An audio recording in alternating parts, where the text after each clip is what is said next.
दीर्घ रोग है किसी को और डॉक्टर के पास जाता है, वो बहुत वीक हो गया है, कमज़ोर घना हो गया है, तो जाते ही डॉक्टर ग्लूकोज लाता है।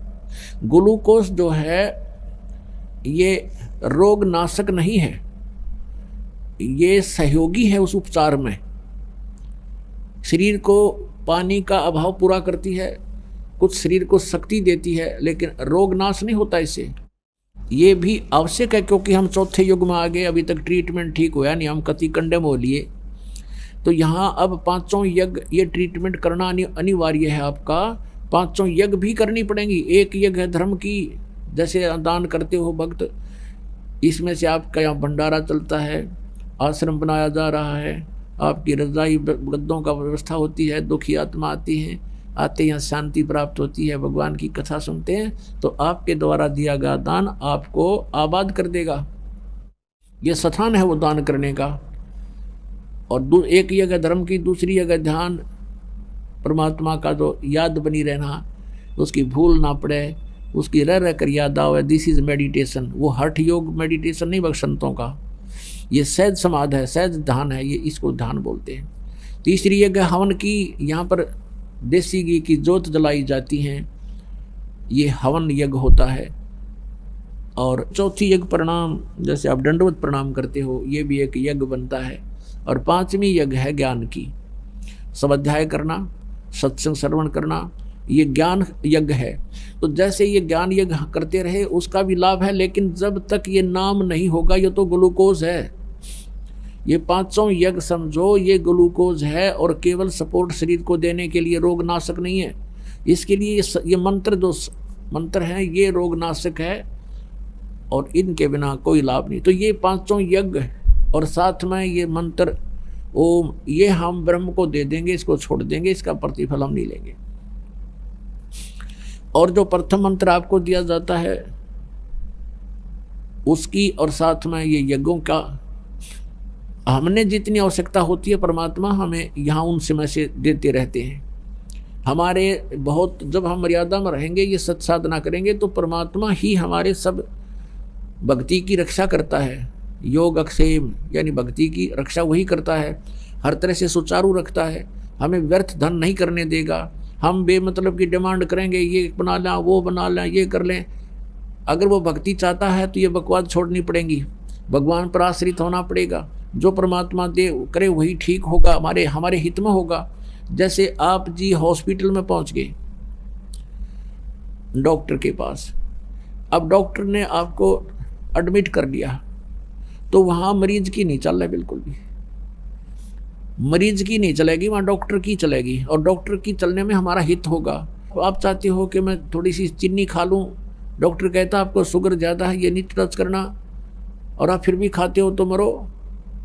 आपको बीपी हाई हो गया और आपको मना किया है कि नमक नहीं खाना, घी नहीं प्रयोग करना, और आपकी फिर भी इच्छा है कि घी खा लूँ, तो डॉक्टर तो अलाउड करे नहीं, और फिर भी तुम खावा तो मर भाई।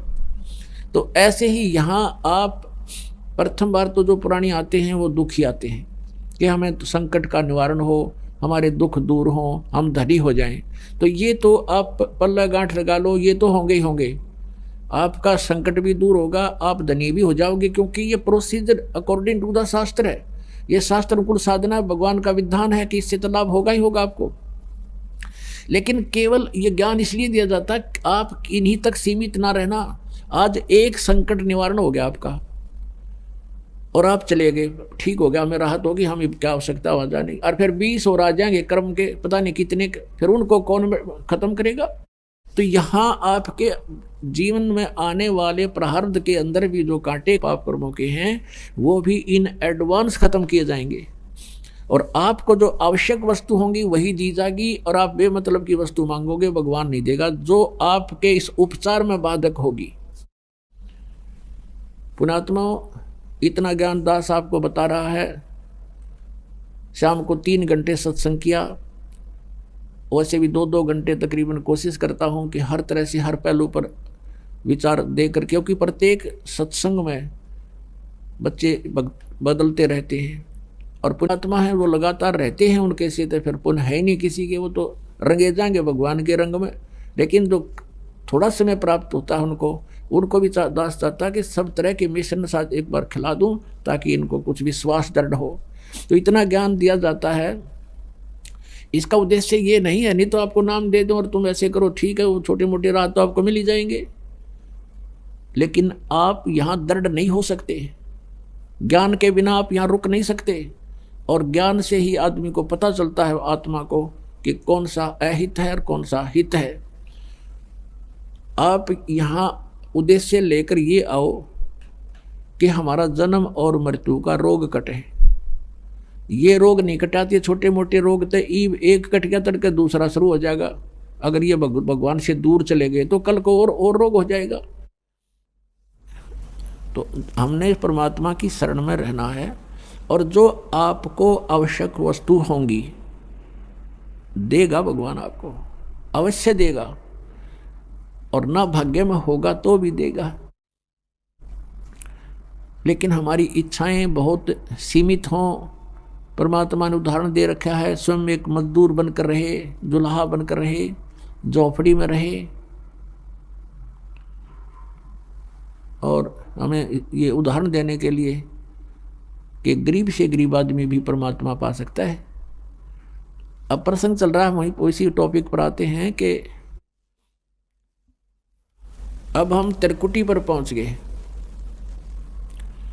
त्रिकुटी पर पहुंचने के उपरांत अब उस सतनाम के 2 मंत्र हैं, उनमें से एक मंत्र का अकाउंट हमने त्रिकुटी पर देना है, तब हम आगे प्रस्थान कर सकते हैं, नहीं वहाँ से आगे नहीं जाने देगा ये। तो वहाँ परमात्मा आएंगे इस दास के रूप में, गुरु के रूप में। और जिस भी पुण्यात्मा की जैसी आस्था इस दास के प्रति आज बनी हुई है, तो त्रिकुटी पर भी ऐसी ही होगी। इसलिए परमात्मा कहते हैं, गुरु मानुष कर जानते ते नर कहीं अंधे हैं वो, और महादुखी संसार में फिर आ गई हम के फंद। आपने गुरुजी को परमात्मा के तुल डील करना है। ये दास भगवान नहीं है, मुझे अपनी औकात का खूब पता है, लेकिन आप जी ने इस दास को एज ए रिहर्सल और इस जन्म मृत्यु के रोग की इस प्रॉब्लम को सोल्व करने के लिए, हल करने के लिए मानना पड़ेगा गुरुजी हमारे भगवान हैं। अब जैसे एक ऋण, गणित के अंदर ऋण का एक प्रश्न आता है, उसमें मूलधन ज्ञात करना होता है। वो मूलधन करोड़ों अरबों का होता है, रुपए का। उस करोड़ों अरबों रुपए के मूलधन को प्राप्त करने के लिए सपोज करना पड़ता है, मानना पड़ता है, मान ले मूलधन 100 रुपये, और फिर उससे हमारी वो प्रॉब्लम सोल्व हो जाती है। फिर उस 100 रुपये मूलधन नहीं है, लेकिन 100 रुपये मूलधन माने बिना वो प्रॉब्लम हल नहीं हो सकती, वो प्रश्न हल नहीं हो सकता। और 100 रुपये मूलधन मानते ही वो प्रॉब्लम हल हो जाएगी, और वो मूलधन मिल जाएगा जिसकी हमें तलाश है। तो इस दास को आप जी ने गुरु को सपोज करना पड़ेगा, गुरु इज गॉड, और ऐसे नहीं मानोगे तो आप फिर जहाँ भगवान होगा इस दास के रूप में, क्योंकि परमात्मा ने आपके पहचानो। अगर दूसरे रूप में खड़ा होगा तो आप बात भी को नहीं करो, और इस दास के रूप में आएगा तो आप जाते ही दंडवत प्रणाम करोगे, जैसी आपकी आस्था। यानी वो फिर अंतःकरण देखेगा। यहाँ तो आप झूठ भी बोल देते हो, कोई बीडीपी हो वो भी नहीं कहना जी ठीक से मेरा नाम, मैंने कोई मर्यादा भंग नहीं करी, या कोई और अन्य पूजाएं करता है साथ में, तो वो तो वहाँ जाकर तो आपके समक्ष फिल्म चल पड़ेगी, और आपका कैसा भाव है गुरु जी के प्रति वहाँ पता लग जाएगा, गुरु मीन भगवान के प्रति। तो वहाँ अगर आपके मन में दोष रहा तो आप वहाँ से रिजेक्ट हो जाओगे। और कहते हैं वहाँ का गिरा फिर नहीं जाता, वहाँ का गिरा वापस नहीं जाता फिर कभी भी। ऐसा बुरा हाल हो जाता है इस प्राणी का। जब इतना कुछ यहाँ करवाया जाता है, समझाया जाता है, और फिर हम वही गफलत करते हैं, तो फिर अपनी करी कराई भक्ति का नाश हो जाता है। त्रिकुटी पर जाकर के परमात्मा आएंगे, वह बहुत बड़ा मेला लगा होगा, इंटरनेशनल एयरपोर्ट है। जैसे कोई विष्णु जी का उपासक है वो भी वहाँ खड़ा होगा, शिव जी का उपासक है वो भी वहाँ खड़ा होगा, और ब्रह्मा जी का उपासक है वो भी वहाँ खड़ा होगा, दुर्गा का उपासक है वो भी वहीं होगा, ब्रह्म का उपासक भी वहीं होगा और पूर्ण परमात्मा का उपासक भी वहीं खड़ा होगा। अब वहाँ बहुत बड़ा भीड़ होगी, मेला होगा। आप खोजोगे कि गुरुजी कहाँ हैं हमारे, तो गुरुजी दिखते ही आप दौड़े जाओगे, दंडवत प्रणाम करोगे। फिर परमात्मा आपको साथ ले जाएंगे कि आ जाओ तुम्हारा अकाउंट क्लियर कराते हैं। फिर जाएंगे धर्मराज के पास, यहाँ का जो अकाउंट रखता है न्यायाधीश, उसके पास ले जाकर परमात्मा कहेंगे जी इनका हिसाब करो, ये आपके ओम नाम की कमाई इनकी इतनी है, इतने इनके यज्ञ हैं, ये अपना डिपॉजिट करो और इनका कैंसिल करो, इनका ऋण जितना भी आपका है। और जो रही पाप, वो परमात्मा के पास शक्ति है, वो पाप नाश हो जाते हैं इस सतनाम के दूसरे मंत्र से और सार नाम के मंत्र से। ये हमारे पाप नाश होते हैं इनसे, दोनों के योग से, अकेले से नहीं होते उसके। तो पाप हमारे नाश मिलेंगे, पुण्य जो के तो वहाँ विद्यमान मिलेंगे। तो वो काल के ब्रह्म से, वो ब्रह्म नहीं आता सामने, वो धर्मराज छोड़ रखा उसने कि ये काउंट करेगा, उसको हिसाब दे देंगे। फिर त्रिकुटी से आगे चलते हैं, फिर हम ब्रह्मरंध्र की ओर। अपने आत्माओं, काल ने बहुत ज़्यादा जुगाड़ जोड़ रखा है, और जो ज्ञान हमें प्राप्त है अभी तक पता था, वो बहुत ही सीमित ज्ञान था। अब जैसे यहाँ से त्रिवेणी होती है, त्रिवेणी 3 रास्ते हैं, आगे चल के त्रिवेणी का जो मध्य का रास्ता है उसको पार करके हम त्रिकुटी पर जाते हैं, और वहाँ फिर त्रिकुटी से आगे फिर ऐसे ही 3 रास्ते हैं। वो मध्य का रास्ता है, वो ब्रह्मरंध्र, सेकंड ब्रह्मरंध्र है, जो काल के निज लोक में प्रवेश करता है। अब ये ब्रह्मरंध्र मान रहे थे 10वां द्वार, 10वां द्वार, हमने 12वें द्वार को पार करके सतलोक जाना है। तो वहाँ पर धर्मराज का हिसाब करवा के फिर हम प्रवेश करेंगे 11वें द्वार में, इस अक्षर पुरुष के लोक में। अक्षर पुरुष का लोक यानी स्थान 7 संख ब्रह्मांड का है, उसके अंदर से हमने जाना है। तो उसका ऋण हमारे ऊपर, वो सिर्फ इतना ही टैक्स हो जाता है वहाँ से वहाँ तक जाने का, उसका किराया है सतनाम के दूसरे मंत्र का जो तत्व है उसका। तो वो परब्रह्म के लोक में हम इसको दे देंगे, परमात्मा साथ रहेंगे। फिर हम 12वें द्वार में जाएंगे, भवन गुफा पार करके, और वो सतलोक प्राप्ति होगी उस तीसरे मंत्र सार नाम से। तो गीता जी अध्याय नंबर 18 के श्लोक नंबर 66 में कहा कि सर्वधर्मान परित्यज माम एकम शरणम व्रज, मेरी सतर्के सभी पूजाएं मुझे छोड़ दे, मुझे दे दे, फिर उस एकम सर्वशक्तिमान की शरण में जा। तो इस प्रकार व्रज माने जाना है, आना नहीं है, ये गलत अनुवाद कर रखे। अब प्रसंग चल रहा है कि शास्त्र विधि को त्याग कर जो मनमाना आचरण करते हैं, यानी गीता जी और वेद, पवित्र 4 वेद, पवित्र श्रीमद् भगवद गीता, ये एक ज्ञान है। गीता जी में कोड वर्डों में संक्षिप्त है 4 वेदों का, और साथ में इस गीता ज्ञान दाता का इस गीता में अपना मत भी है। जो इसका अपना मत है वो हमें मान्य नहीं है, यदि वो वेदों से नहीं मिलता। वेद क्या है? वेद परमेश्वर ने ज्यों के त्यों इसके अंतःकरण में फीड कर दिए थे, और इसने न्यू के न्यू बाहर निकालने पड़े। जैसे समय आने पर माता के गर्भ से बच्चा अपने आप ही बाहर आ जाता है, उसके बस की बात नहीं। जैसे किसी को वमन होती है, उल्टी होती है, तो उसके बस की बात नहीं उल्टी ना हो। तो ऐसे ही परमात्मा ने 5 वेद डाले थे इसके, ये उनको मिश्रण तो नहीं कर सका, उनमें बाहर निकला इसकी श्वासों से, उसकी श्वासों से बाहर निकला ये सारे। अब पहले तो इसको समझना बड़ा कठिन था कि ऐसे कैसे हो सकता है। आजकल बहुत आसान है। जैसे एक छोटी सी चिप होती है, उसमें कितना मैटर उसके अंदर फीड होता है, और कंप्यूटर में डालकर उसको दूसरे में निकाल ले, प्रिंट इतना ढेर लग जाता है, वो प्रिंट निकाल देता है, और अंदर एक छोटी सी चिप है। तो ऐसे ये श्वासों से ये 5 वेद बाहर आ गए ज्योति निरंजन के काल के ब्रह्म के शरीर से। इसने देखा उनको पढ़कर, 5वां जो वेद था सूक्ष्म वेद, उसमें बहुत अत्यधिक जानकारी थी उस परमेश्वर की। ये मंत्र लिखे थे उसमें सारे, इसने उसको सभा कर दिया, नष्ट कर दिया, यानी उसको नहीं दिया, छुपा दिया। और 4 वेद दे दिए हमारे को कि लो इसमें ध्यान, इसमें मिश्रण नहीं कर सका वो इस वेदों में। अब इसने गीता का ज्ञान वेदों वाला बोला, इसमें थोड़ा सा अपना मत डाल दिया, बार बार कहता है ये मेरा मत है। वो समय आने पर बताएंगे, भी इतना समय नहीं। तो अब हमने देखना है कि पुराण क्या है और गीता और वेद क्या है। वेद और Gita God given spiritual knowledge है। जो गीता में ज्ञान है वो वेदों वाला है, और वेद परमात्मा ने दिए हैं, पूर्ण ब्रह्म ने। तो जो वेदों और गीता में जो लिखा है वो परमात्मा का आदेश है, जो करना है बस, नथिंग एल्स। वो तो है शास्त्र अनुकूल। उसको त्याग कर जो भी हम साधनाएं करते हैं वो व्यर्थ है। अपने आत्मा जैसे पुराण है, पुराण किसने बोला ज्ञान? ब्रह्मा जी ने।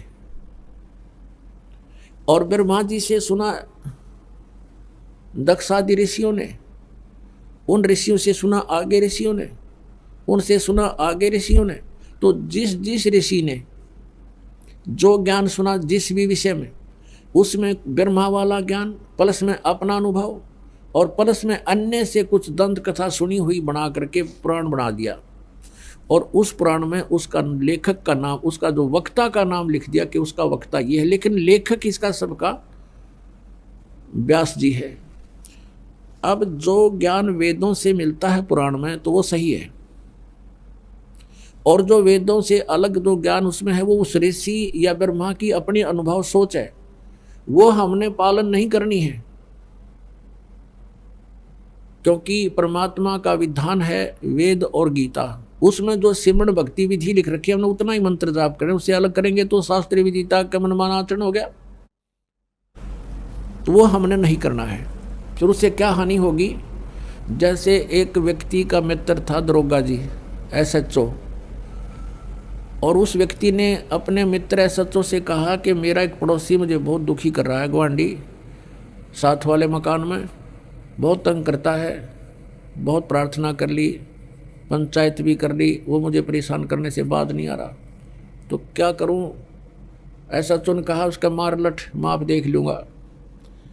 उसने अपने मित्र SHO एक अधिकारी की आज्ञा का पालन करके उस अपने पड़ोसी के साथ झगड़ा ठान लिया। उस झगड़े में उस पड़ोसी की मृत्यु होगी उसके हाथ से।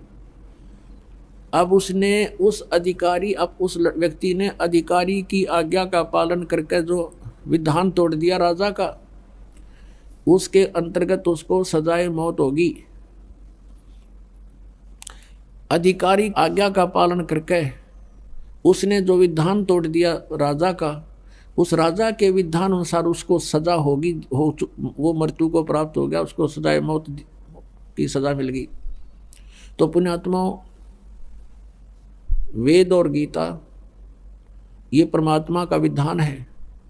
इसके अतिरिक्त पुराण जो है ये किसी ऋषि और यहाँ के ये ब्रह्मा विष्णु या शिव ये अधिकारी हैं, इनकी आज्ञा है उसके अंदर।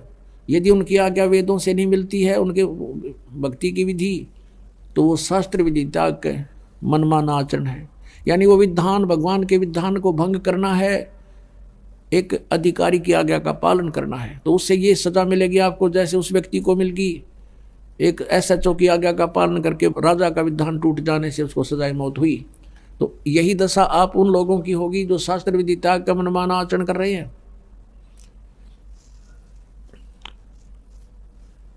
तो पुण्यात्माओं, श्रीमद् भगवत गीता अध्याय नंबर 4 के श्लोक नंबर 25 से लेकर 31 तक कहा है कि कोई तो ऐसी साधना करता है, कोई झरनों में खड़ा हो जाता है, कोई तपस्या करता है, कोई ब्रह्म पूजा करता है, कोई देवताओं की पूजा करता है, कोई केवल स्वाध्याय ही करता रहता है। और प्रत्येक साधक अपनी साधना को, अपने यज्ञ को, यज्ञ में धार्मिक अनुष्ठान को पाप नाशक जानते हैं। पाप नाशक में मोक्षदायक, जिसका पाप, जिस विधि से पाप नाश हो तो उसी से मोक्ष होगा। पाप हमें मोक्ष नहीं होने देते। लेकिन वो सभी अपनी अपनी साधना को पाप नाशक जानने वाले हैं। अब गीता जी अध्याय नंबर 4 के श्लोक नंबर 32 में कहा कि सच्चिदानंद घन ब्रह्म की वाणी में इन्हीं यज्ञों के बारे में बहुत विस्तार के साथ से लिखा है, कौन सी करनी चाहिए और कौन सी ना करनी चाहिए, उनमें सारा ज्ञान है। तो वो तत्व ज्ञान है, उस तत्व ज्ञान को तू तत्वदर्शी संतों के पास जाकर समझ, वो फिर बताओगे, वो आपको फिर साधना बताएंगे उस परमात्मा की कैसी करनी चाहिए और कौन सी ना करनी चाहिए, वो त्याग भी। तो वो सच्चिदानंद घन ब्रह्म की वाणी, कबीर परमेश्वर की वाणी, यानी जो परमात्मा ने स्वयं आकर अपना ज्ञान अपने मुखारविंद से बोला, या वो ज्ञान जो अपने मुखारविंद से बोला हुआ एज इट इज किसी संत को दे दिया, जैसे आदरणीय गरीबदास साहिब जी को दिया, आदरणीय नानक साहिब जी को दिया, आदरणीय मलुकदास साहिब जी को दिया, आदरणीय धर्मदास साहिब जी को दिया, आदरणीय गीसादास साहिब जी गांव खेखड़ा उत्तर प्रदेश वाले को दिया, और आदरणीय मलुकदास साहिब जी को दिया। तो इन महापुरुषों का तो दास को ज्ञान है जिनको भगवान मिले, और उनकी वाणी भी दास ने पढ़ी है। उनके अपने सतर की जो ज्ञान है वो बिल्कुल जो का तो सुख संवेद से मिलता है, सच्चिदानंद घन ब्रह्म कबीर वाणी से मिलता है, मेल खाता है। इसके अतिरिक्त जो साधना हम करते हैं वो गलत करते हैं। अब सच्चिदानंद घन ब्रह्म की वाणी आपको सुनाते हैं। जैसे हम सोचा करते थे कि ये साधक घर त्याग गया, जंगल में चला गया,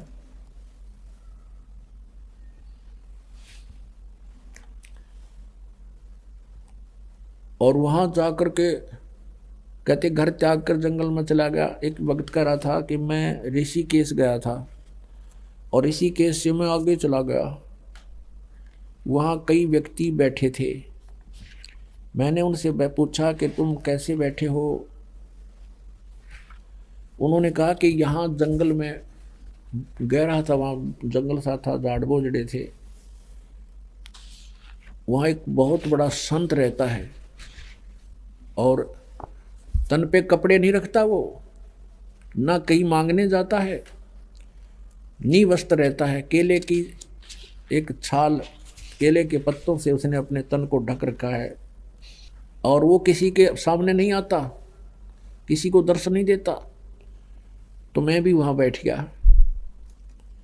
कहते हैं वो कभी कभी निकल के आता है। तो एक बार कहते हमने ध्यान से देखा, जब उसकी तरफ देखा तब उसने हमें देख लिया, तो एकदम मुँह पीछे को मुँह कर लिया और भाग के गहरा चला गया। तो वो बता रहा था कि यदि दर्शन हो जाते तो मेरा बेड़ा पार हो जाता, बस थोड़ी सी कसर रहेगी। अब उसको कौन समझावे, क्योंकि ज्ञान है नहीं। साच कहूँ तो जग मारे, भगवान कहते हैं। अब परमात्मा क्या बताते हैं, डंब करें डूंगर चढ़ें। कई साधना करते हैं, ऊपर बैठ जाते हैं ऊंचे से स्थान पर, जहाँ से सबको दिखाई दे कि वो बैठा साधक। डूंगर माने ऊंचे स्थान पर, टीले पर, ताकि दूर से देखे बाबा जी तपस्या कर रहा है, दुनिया इकट्ठी हो जाए, वहाँ पहुँचे उसकी वाह वाह हो जाए। कहते हैं डंब करें, डंब माने पाखंड करते हैं ये लोग। डंब करें डूंगर चढ़ें, अंतर झीनी झूल, और जग जाना यो बंदगी करे यो वो है सूल बबूल। ये तो काटे वो अपने अगत में, जनता जाने बबोड़ी, श्रद्धालु जाने भक्ति कर रहा है। फिर क्या बताते हैं, केले की कोपीन है, यानी केले के पत्ते का लंगोट बना रखा है शरीर पर, कुछ नहीं, और फूल पान फल खाही, नर का मुख नहीं देखते जो बस्ती निकट ना जाही। वो जंगल के रोज हैं जो मनुष्यों बिद के जाही, निस्दिन फिरो उजाड़ मैनो परमात्मा पावे नाही। कि केले की पत्तियों की लंगोट बना रखा है, आदमियां तो बेदक कब आग जा हैं, वे मनुष्य के दर्शन नहीं करता, और फूल पत्ते फल खा कर अपना गुजारा करता है। कहते वो तो जंगल के रोज हैं, रोज नील गायें धक्के खाते आंडे, उनते भी नंगो भी नंगे फिरे हैं।